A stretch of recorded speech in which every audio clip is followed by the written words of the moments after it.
मनोहर और मधु सब्जियों की खेती किया करते थे। उनके घर के बाहर उनका छोटा सा खेत था। इस बार तो आपने बहुत सारी अलग अलग सब्जियां लगाई हैं।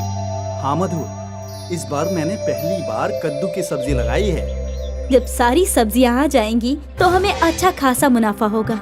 हाँ, लेकिन पहले हमें इन पौधों का अच्छे से ख्याल रखना होगा। हाँ, वो तो रखेंगे ही। मैं आप पोषी करती हूँ। मधु और मनोहर मिलकर अपने सब्जियों के खेतों का बहुत अच्छे से ख्याल रखते थे। ये खेत ही उनकी कमाई का जरिया था। धीरे धीरे उनके पौधों में सब्जियां लग गई।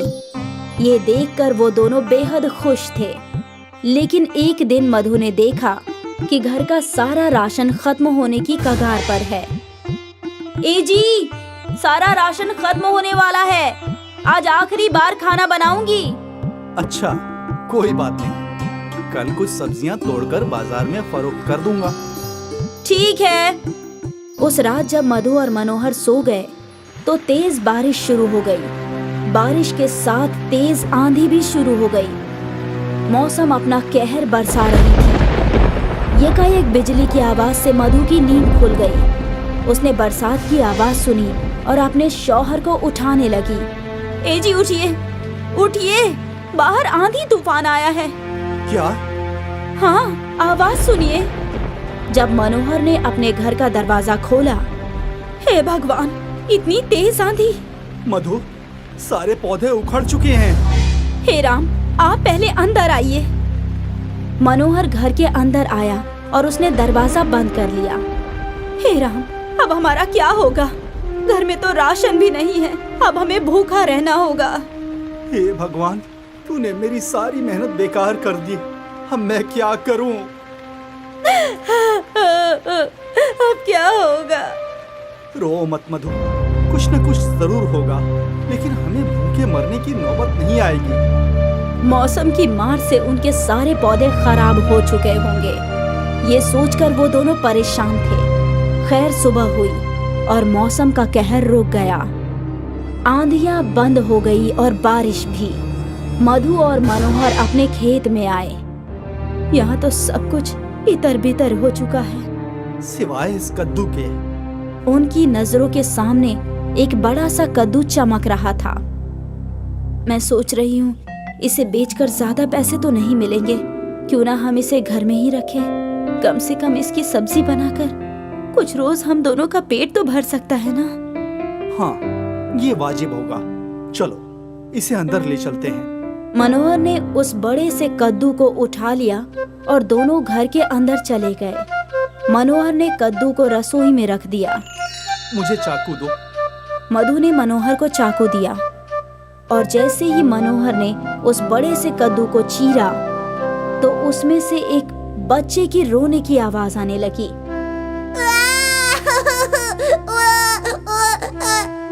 ये क्या? आप आराम से चीरिए।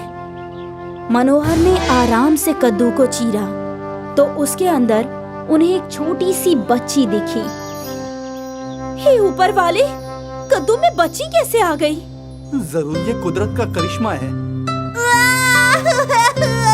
हाँ, लगता है इसे भूख लगी है। इसके लिए थोड़ा दूध ले आओ। घर में तो दूध भी नहीं है। मैं पड़ोस की खाला से ले आती हूँ। तब तक आप इसे संभालिए। मधु दूध लेने पड़ोसन के घर चली गई और यहाँ मनोहर बच्ची को देखने लगा। भला कद्दू के अंदर बच्ची कैसे आ गई होगी? ये कोई मामूली बच्ची नहीं होगी। जरूर ये करिश्माई है। कुछ देर बाद मधु दूध लेकर आ गई। मधु ने जैसे ही बच्ची को दूध पिलाया, वैसे ही उसके हाथों से सोने के सिक्कों की बारिश होने लगी। सोने के सिक्के देखकर मनोहर और मधु दोनों हैरानी में पड़ गए। कहीं ये ख्वाब तो नहीं?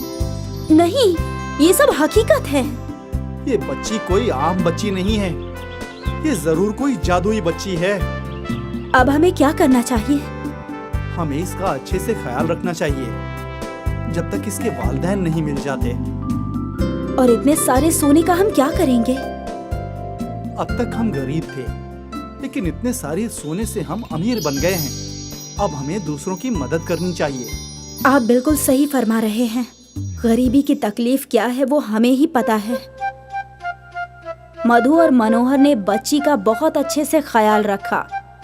सोना बेचकर मिले हुए पैसों से दोनों ने गरीबों की मदद करना शुरू कर दिया। वो लोग रोज गरीबों में खाना बांटा करते थे। ऊपर वाला तुम्हें हमेशा बरकत दे। शुक्रिया भाईजान। शुक्रिया भाई। मधु और मनोहर लोगों की मदद करके बहुत खुश थे। एक रात की बात है, दोनों गुफ्तगू कर रहे थे और तभी उनके घर के बाहर एक चोर इनके सोने का इंतजार कर रहा था।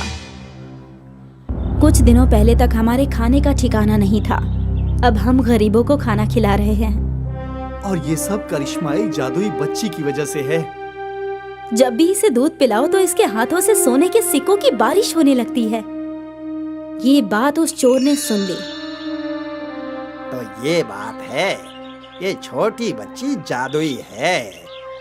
अगर ये बच्ची मुझे मिल जाए तो मुझे ताउम्र चोरी करने की जरूरत ही नहीं पड़ेगी। सोना चोरी करने से बेहतर है मैं इस बच्ची को ही चुरा लूं। चोर घर के बाहर ही बैठा रहा और इंतजार करने लगा कि कब मधु और मनोहर सोएंगे। और कुछ देर बाद वो लोग सो गए। यही सही मौका है इस बच्ची को चुराने का। चोर घर के अंदर घुसा और उसने पालने में सो रही बच्ची को उठा लिया।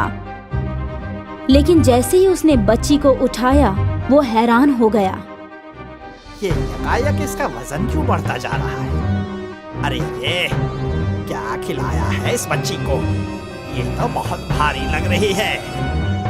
बच्ची का वजन बढ़ता देख चोर ने उसे वापस पालने में ही रख दिया और पालने में रखते ही बच्ची जोर जोर से रोने लगी।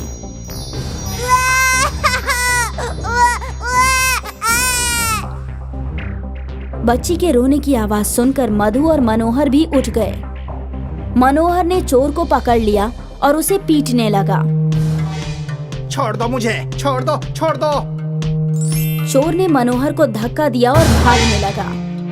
चोर चोर चोर।